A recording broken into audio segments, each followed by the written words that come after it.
The dogwood trees stood silent, overlooked. They were ordinary, lacking the grandeur of the cedars or the fruitfulness of the olive trees. They felt insignificant. Their wood, too slender for carpentry, seemed to serve no purpose. They were the forgotten trees, yearning for a reason to stand tall. Generations came and went. The dogwoods watched as other trees were chosen, their wood used for homes and ships. Still they waited, their hearts heavy with a longing they couldn't understand. What was their purpose? Did the Creator have a plan for them? The questions echoed unanswered through their branches. In the Garden of Gethsemane, there lived a dogwood tree named Zoe. Unlike her brethren who still clung to hope, Zoe had succumbed to despair. Years of decay had ravaged her trunk, leaving it gnarled and scarred. Her once vibrant blossoms were now a distant memory. "I am worthless," she sighed, the wind carrying her words through the garden. "I am nothing but a withered old tree, good for nothing but firewood." The other trees rustled in sympathy, but Zoe's words resonated deep within their own hearts. They too felt the sting of insignificance. One night a brilliant star appeared in the sky, shining brighter than any Zoe had ever seen. It was as if the heavens had chosen this moment to reveal a secret, a promise written in the stars. It seemed to pulsate with an otherworldly energy, filling the night with a sense of anticipation. The air was thick with mystery, and Zoe could feel the vibrations of the star's light deep within her roots. The trees whispered among themselves, their leaves rustling like ancient scrolls being unfurled. They wondered at the meaning of this celestial wonder, their voices a soft chorus of curiosity and awe. Could this be a sign? Hope flickered within Zoe's weary heart. She had stood for centuries watching the world change around her, but never had she seen a star like this. Perhaps she thought her old branches trembling, perhaps this star heralds a new age, a time when even a forgotten tree like me might find a purpose. She remembered the stories of old, tales of stars guiding lost souls and heralding new beginnings.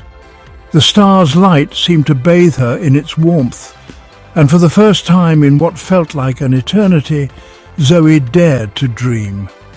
She imagined a future where she was not just a silent observer, but a part of the world's story, a beacon of hope and resilience. Years turned into decades, the seasons changing around Zoe as she stood in silent vigil. The star still shone brightly, a constant reminder of the hope it had ignited within her. Yet Zoe's prayers for purpose went unanswered. Her trunk grew more gnarled, her branches more brittle. Despair began to creep back into Zoe's heart. Was I wrong to hope, she wondered? Is there truly no purpose for a tree like me? The wind carried her lament through the garden, a somber melody that spoke of unfulfilled dreams and fading hope. The other trees listened, their own spirits dampened by her sorrow. Section 5. A Night in Gethsemane.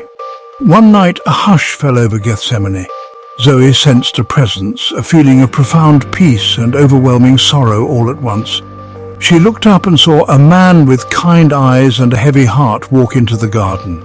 He was followed by others, their faces etched with worry. The man, Jesus, went deeper into the garden.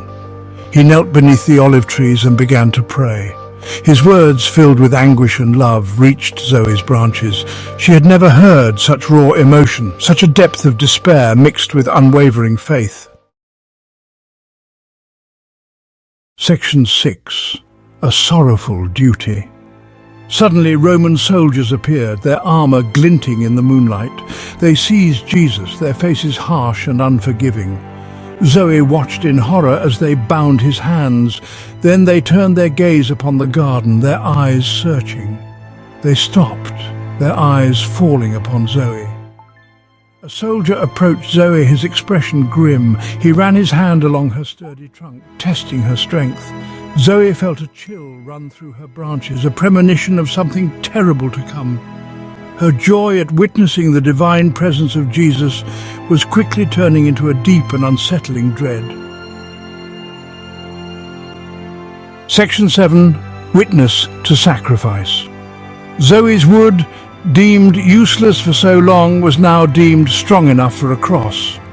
The once overlooked and fragile dogwood tree had found its purpose in the most unexpected way. She watched in silent agony as they chopped down her brethren, their cries echoing through the night. The forest, once a sanctuary of peace, was now a place of sorrow and loss. She felt each blow as if it were her own branches being severed. The pain was not just physical but deeply emotional, as if her very essence was being torn apart. They fashioned a cross, a brutal instrument of torture, and upon it they nailed Jesus. The wood that once held life now bore the weight of death and suffering. Zoe's sap ran like tears as she witnessed the unimaginable suffering of Jesus. Each drop of sap was a silent testament to the pain and sacrifice unfolding before her. His cries of pain pierced her heart. The agony etched on his face was a reflection of the world's sins and sorrows. The weight of his sacrifice, the weight of the world's sins, seemed to press down upon her branches. It was as if the entire burden of humanity was being carried by her fragile form.